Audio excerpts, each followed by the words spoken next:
a bright blue sky. Lonely night.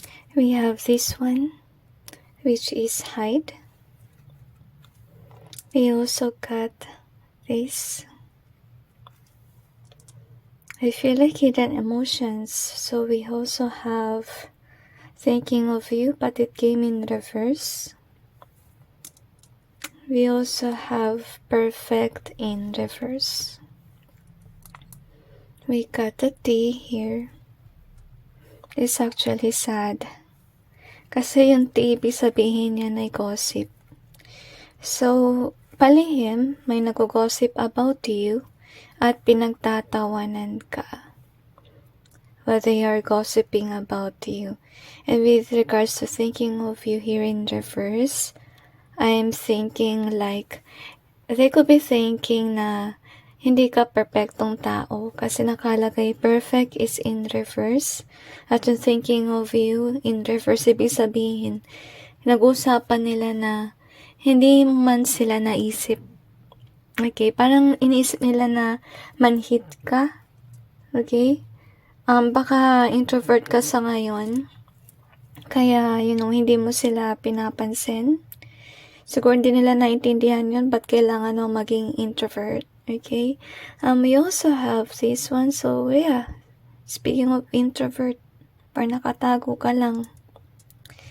Parang, feeling ko natatakot ka na sa betrayal. Maybe that happened to you in the past. So, we have this one here. Kung may lover ka man, guys, pinag-uusapan din nila na nililihin mo na may jowa ka na. Okay? Kaya hindi na pinag-uusapan nila. So, this one is in reverse.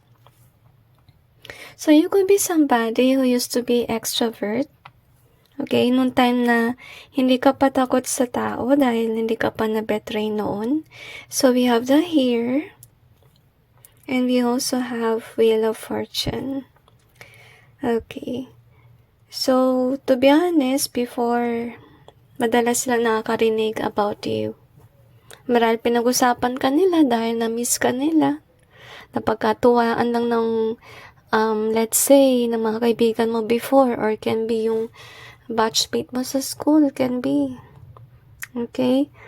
And, I'm really sensing tears as well. Siguro naisip mo na kung alam lang nila, maintindihan nila ako. Okay, but yet, don't worry guys, because we have this Wheel of Fortune. So, ibig sabihin lang nun, may nangyayari naman sa iyong buhay. To be honest, you're just silent about it. Kasi ayaw mo na ng disruption or ayaw mo na ng mga tao na kinikipit ka, dinidestroy ka, ng palihim. Tulad yan, pinag-uusapan ka, ayaw mo na rin ng may nagbe-betray na nagka-curse ang gamit mo and so on. So, ito yung di nila maintindihan. And maybe with a here, ibig sabihin lang nun, parang gusto mo sabihin sa kanila yung nangyari, pero parang mabigat parang hindi mo rin ma-explain at hindi mo rin alam kung papakinggan kanila. That's why the here is here. Parang gusto mong mapakinggan yung istorya mo para maintindihan kanila, pero sa loob mo parang kailangan mo na lang itago. Okay? So at least you got aware na napag-usapan ka. And people could be wondering why you are introvert, okay? Pero hindi naman ibig sabihin na bigla ka mag-post sa social media or bigla ka magparamdam, hindi. Okay?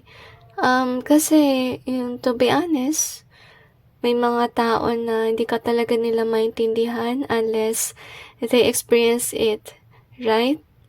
Kaya, baka lalo ka lang nila siguro pagtawanan if ever you will explain things. But darating din naman ang point in time na maintindihan ka rin nila. Pero feeling ko marami pa silang pagdaraanan before that. Okay? So, wag masama yung loob mo kung hindi mo ma-explain kung naman na nangyayari sa ngayon. Kasi, you have to accept that some people may not understand us at kung may sasabihin tayo, baka lalo ka lang mapag-usapan. So, might as well just continue with whatever you're doing as of now. And let these people be. Let them talk about you in secret. Ano bang mawawala? Okay, it's just gossip, right? So anyway, that's it with regards to your reading. I just hope this may give you some insight and awareness, and God bless you.